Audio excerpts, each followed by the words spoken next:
On t'a menti. Pas juste les films, pas juste les chansons d'amour, mais la société, ta culture, tes instincts. On t'a appris que les femmes sont naturellement douces, nourricières, dévouées, qu'elles aiment d'un amour pur, noble, inconditionnel. Qu'elles ne portent pas les pulsions sombres que l'on prête aux hommes. Mais cette image est un mythe évolutionnaire. Elle n'a rien à voir avec la réalité psychologique. Elle est le reflet d'un besoin collectif d'idéalisme, pas d'un constat lucide.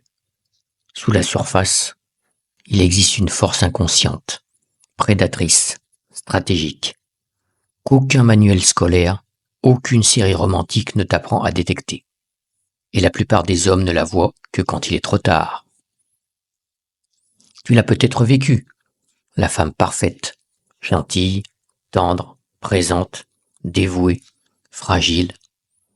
Et puis un jour, presque sans transition, froide, indifférente, détachée, presque cruelle au moment où tu avais le plus besoin d'elle. Tu crois que c'est une erreur, un malentendu.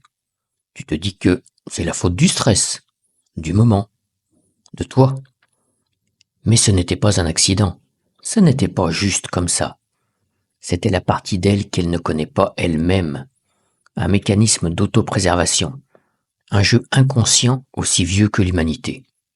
Tu ne comprenais pas pourquoi elle t'adorait le lundi et te méprisait le jeudi, pourquoi tu devenais soudainement le méchant dans une histoire que tu ne reconnaissais même pas. En philosophie existentielle, on parle d'un principe brutal. L'amour n'est jamais inconditionnel, c'est une transaction biologique. Les femmes, comme les hommes, sont le fruit d'une évolution brutale. Mais là où l'homme a évolué pour construire, chasser, dominer, la femme a évolué pour survivre. Et sa survie a toujours dépendu d'une capacité, connaître la psychologie masculine, lire entre les lignes, manipuler sans en avoir l'air, ajuster son comportement à la valeur de l'homme qu'elle perçoit. Ce n'est pas du calcul conscient, ce n'est pas de la cruauté, c'est de l'instinct, codé depuis des millénaires de sélection naturelle. Quand tu étais fort, elle était dévouée. Quand tu montrais ta faiblesse, elle se retirait. Quand tu cessais de répondre à ses attentes inconscientes, elle te punissait. Pas par la colère, mais par l'indifférence, le retrait, le silence. Tu ne comprenais pas pourquoi ses yeux ne brillaient plus, pourquoi son corps refusait le tien, pourquoi tout s'éteignait sans explication logique. Tu n'avais pas signé pour un jeu, mais tu étais en train de le perdre, parce que tu ignorais même qu'il avait commencé. Voici la vérité que beaucoup refusent d'admettre. Elle te teste. Toujours. Pas volontairement, mais parce que son inconscient réclame une seule preuve, que tu peux la contenir, la dominer émotionnellement, survivre à son chaos. Quand tu es stable, elle te déstabilise. Quand tu es sûr de toi, elle cherche la faille. Quand tu offres tout ton soutien, elle crée la crise. Non pas parce qu'elle est toxique, mais parce que l'ombre en elle, cette force archaïque, ne respecte que ce qu'elle ne peut pas manipuler. Plus une femme semble douce, plus l'ombre en elle est redoutable.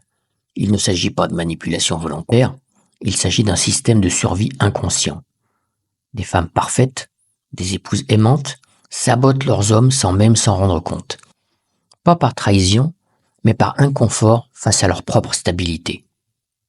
Une migraine surgit quand il a besoin de courage. Une dépression s'évapore dès qu'il cesse de lui accorder de l'attention. Ce ne sont pas des conspirations, ce sont des réflexes millénaires. La vérité que personne ne veut entendre, c'est celle-ci. Ce qu'on appelle tomber amoureux n'est, dans la majorité des cas, qu'une projection. Tu ne tombes pas amoureux de la personne devant toi, tu tombes amoureux de ce qu'elle reflète en toi, de ce que tu n'as pas, de ce que tu as perdu, ou de ce que tu veux devenir. Elle devient un miroir animé de tes manques. Elle incarne ce que tu refuses de voir en toi-même. Et elle fait exactement la même chose. Elle tombe amoureuse de l'image intérieure qu'elle projette sur toi. Celle d'un guide, d'un sauveur, d'un homme fort, d'un repère émotionnel. Mais dès que tu dévies de ce rôle inconscient, elle se sent trahie, confuse, déçue. Depuis l'enfance, tu portes en toi une figure intérieure du féminin. Tu ne le sais pas, mais elle s'est formée en silence, par ta mère, par les femmes que tu as croisées, par les récits, les films, les croyances culturelles. Un jour, tu rencontres une femme qui semble parfaite. Pas seulement belle, fascinante, familière, magnétique. Tu crois que c'est de l'amour, mais ce que tu ressens, c'est la reconnaissance d'un archétype intérieur. Elle incarne quelque chose que tu n'as pas intégré en toi-même. Et c'est pour ça que tu veux la posséder.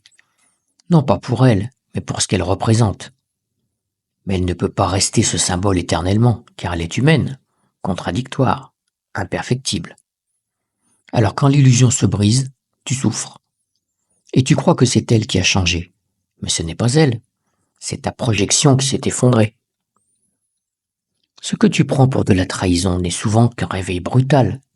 Ce n'est pas elle qui t'a détruit, c'est ton propre inconscient qui a projeté un fantasme sur une personne réelle.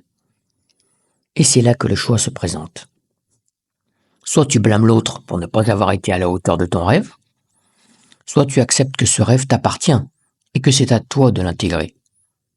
L'amour réel ne commence qu'après l'effondrement de l'illusion.